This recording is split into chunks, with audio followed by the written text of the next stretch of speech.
Pemirsa Konsulat Jenderal Australia mengadakan webinar serangkaian Hari Perempuan Internasional. Dalam acara webinar ini mengundang 3 pembicara dengan topik mengenai keterlibatan wanita dalam lingkungan masyarakat.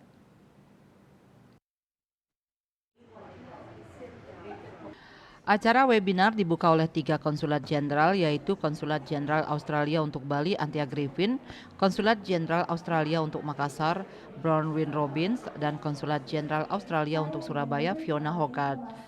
Webinar mengundang 3 pembicara, yakni Fayo Wongso yang berbicara mengenai keterlibatan perempuan dalam dunia startup, Dewi Kirono yang membahas pentingnya ketersediaan air bersih bagi lingkungan, dan Profesor Alana Morishat yang membahas terkait cara agar tetap aman dalam berbisnis.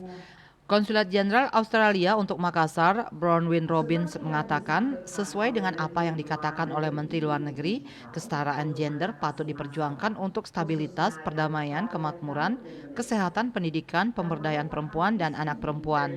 Hal ini selaras dengan diskusi yang dilakukan oleh ketiga pembicara, mengatakan bahwa perempuan saat ini juga memiliki power untuk kekuatannya tersendiri untuk bisa bersama setara dengan pria ikut memajukan bangsa. Saat ini keterlibatan perempuan baik dalam dunia startup atau sebagai mentoring dalam hal mendidik lebih banyak hingga perempuan tidak perlu merasa takut apabila ingin mengembangkan diri. Di kota-kota besar sudah banyak sekali sebenarnya pekerja atau founders startup yang perempuan, tetapi dari jumlah, terutama di startup teknologi, mungkin untuk yang memulai itu dan juga dari startup fintech ya, itu masih lebih banyak laki-laki.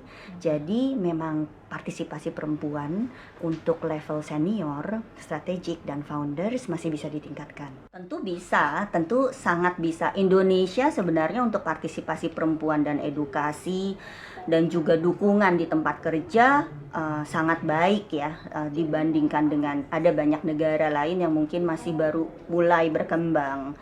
Tetapi kita juga belum sepenuhnya setara. Jadi ada banyak kebijakan-kebijakan yang masih terus diperjuangkan, dan mungkin titip pesan ketika kita memperjuangkan satu kebijakan yang kita pikir itu mendukung perempuan, kalau tidak dipikirkan secara holistik sebenarnya itu bisa merugikan perempuan juga.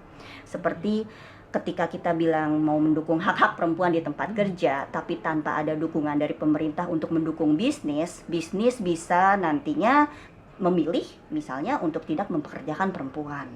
Nah, jadi hal-hal tersebut sebenarnya bisa dipikirkan dengan lebih holistik. Keterlibatan perempuan sangat berbanding lurus dengan level edukasi dan dukungan masyarakat ya.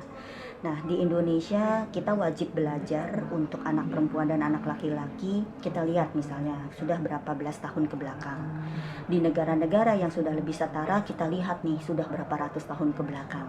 Nah, tapi untuk mengejar ketertinggalan ini, kampanye-kampanye, komunitas, gerakan, lalu juga role model, itu yang sebenarnya bisa lebih mengakselerasi. Karena kalau hanya kita mengandalkan dari kesetaraan pendidikan, mungkin kita ada ketertinggalan.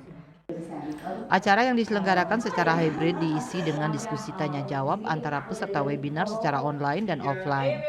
Gung Istri, Bali TV.